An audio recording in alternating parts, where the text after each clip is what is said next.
The reason I wanted to be part of this production, well, first of all, Wren Brown called me, and I'm an admirer of his work, and I've known him for some years now, and I couldn't say no to Wren.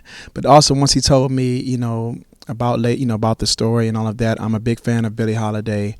I've done a show before about her music, and I just fell in love from the very first time I heard her music. Songs like "God Bless a Child," and so she's one of my, I would say, musical heroes. He's actually promoted this event to this particular bar and trying to get her extra money. From what I understand, this is her third show of that night, and it was very typical of her sometimes after she's done a gig to go to these small spots with the pianist and do a gig and make some quick money. And I won't say under the table money, but I'll say that these artists had to get it where they could, and I think she was going through a tough time, in her career towards the latter end there. And so, her pianist, Jimmy Powers, is looking out for her. He cares about her, he works for her, and he wants to make sure that she's taken care of. Jimmy Powers is kind of like her guardian angel at this point. He makes sure that she has everything she needs, that she's well dressed for her gigs, that musically, she's in good voice. Even when she's dealing with I would say even the legal stuff, he wants to protect her. He wants to protect Billie, and he loves her too. He's also her lover, and he admires her, but at the same time, he just makes sure that she has what she needs at all times, and he won't let her fall. He won't let her fall, and so it's as far as the story, you see them coming in, doing this engagement at Emerson'S, and I don't want to give away too much, but as the story goes on, you begin to see even his heartfelt connection to her, and he sees her go, through different modes, through different moods. I want to say through as she expresses her life story, and her emotions, and as she pours out her heart, you can kind of see his care for her.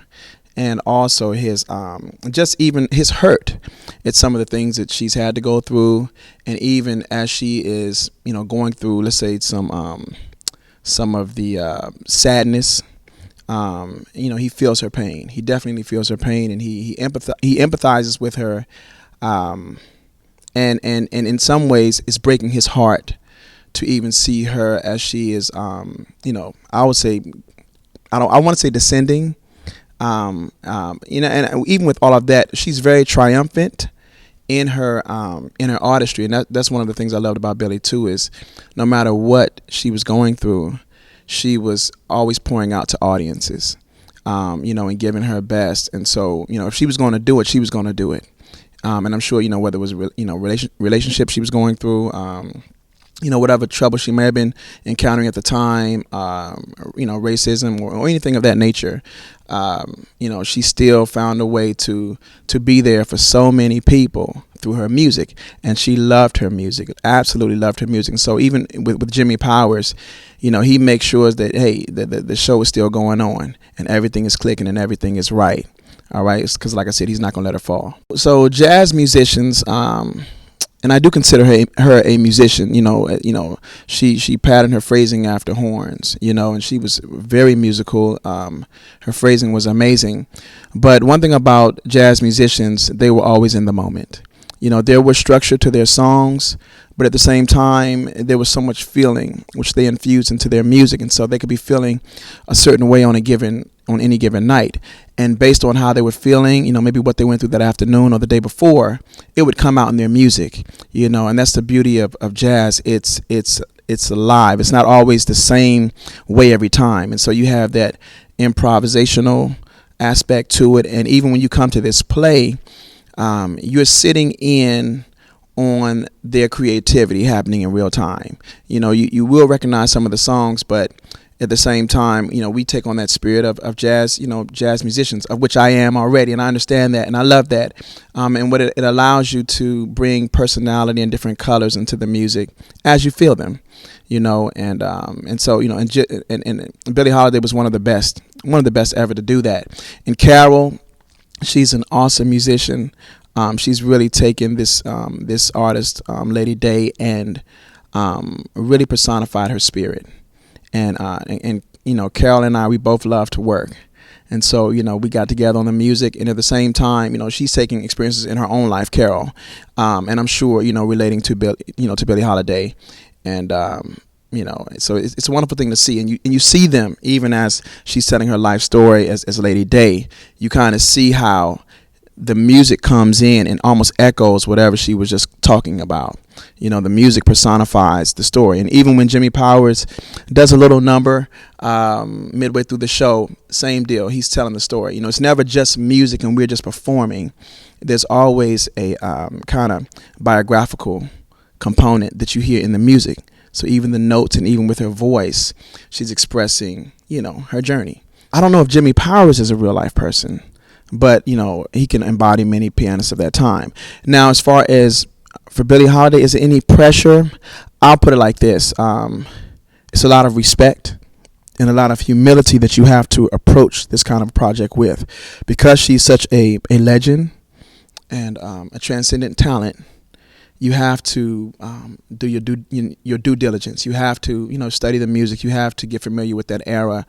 And you have to, get into the spirit of it, as I'll say, because I know some people like to copy and all of that, but we didn't want to get into that.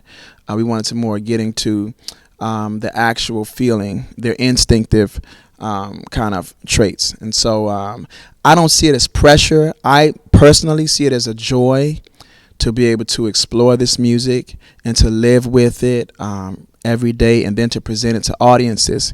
And so, I'm a lover of music. I'm a great lover of jazz. And so to me, this was like an opportunity that I just could not pass up. And I relish it every day. I'm thankful for being a part of this, for Wren calling me and Karen and those guys trusting me, with such a work. And I know as we as artists, as we enjoy the project, I know audiences will too.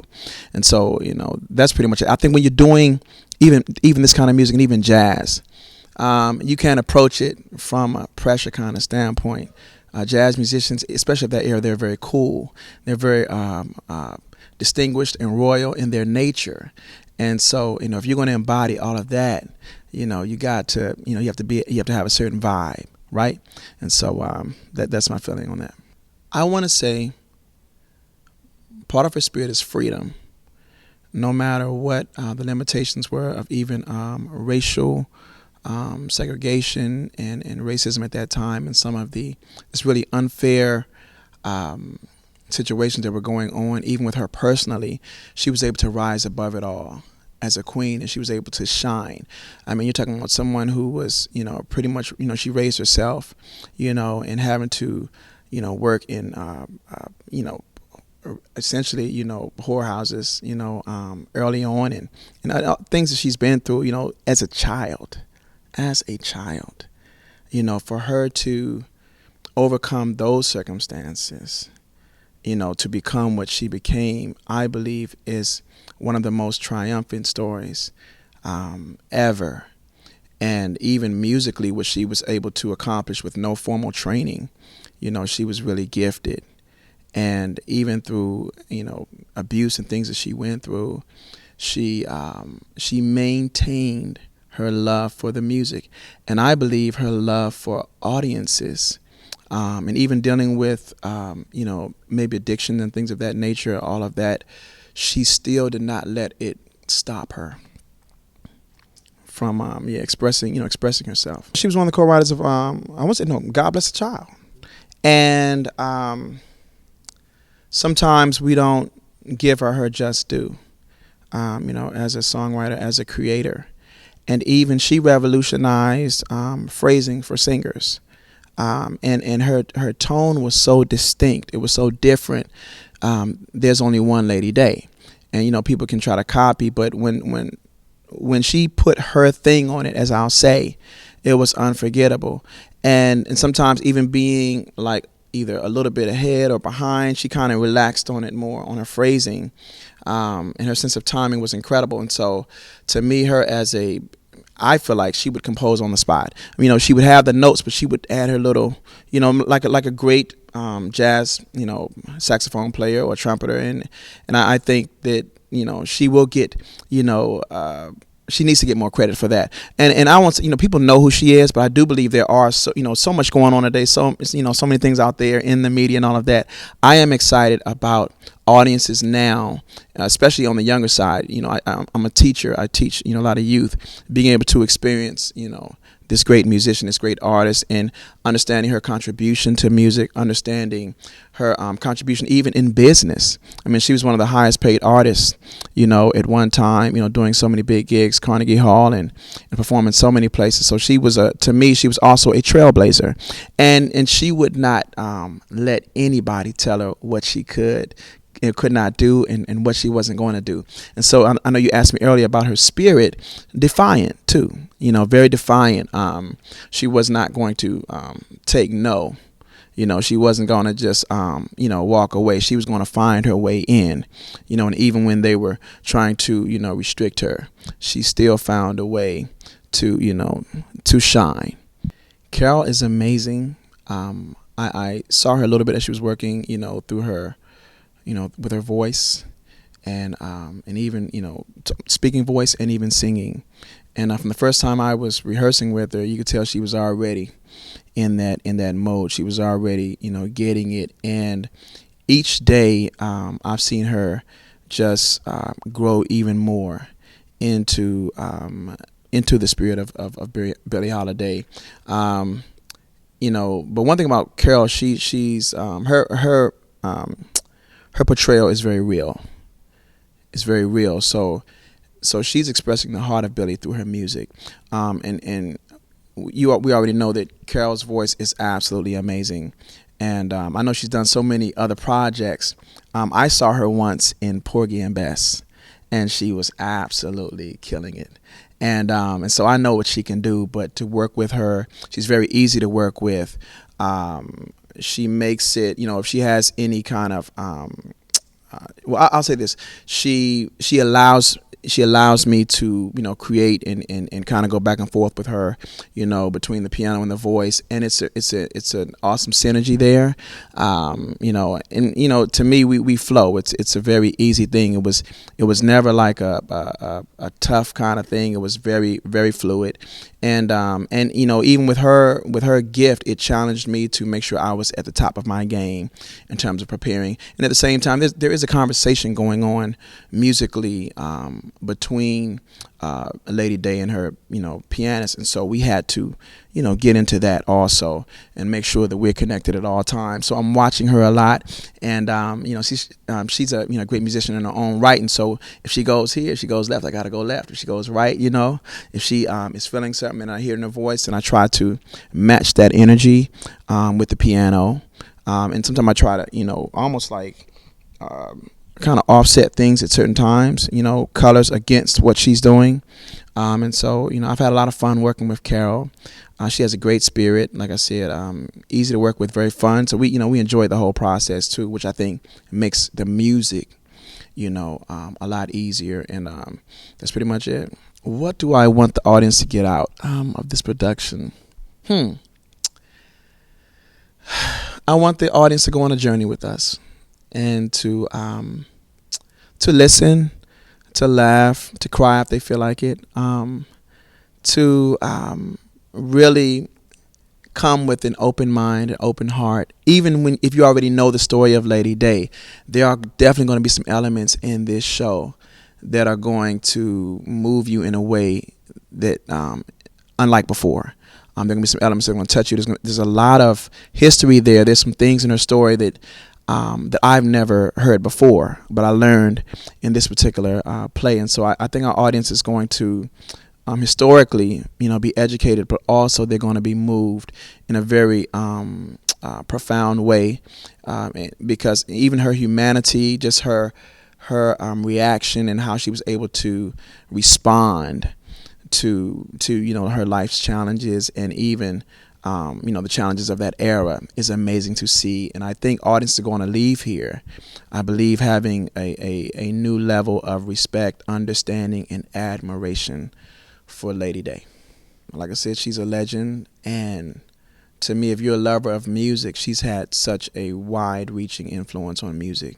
not just jazz. And so, like, if you have a favorite maybe R&B singer or pop singer, trust me, if you go back down the line, they were influenced either by someone who was influenced by Billie Holiday, or they were influenced directly by her. And so to me, it's a musical story, but it's also a great life story. And I think some of the things that were happening in her time, some of those things have come full circle.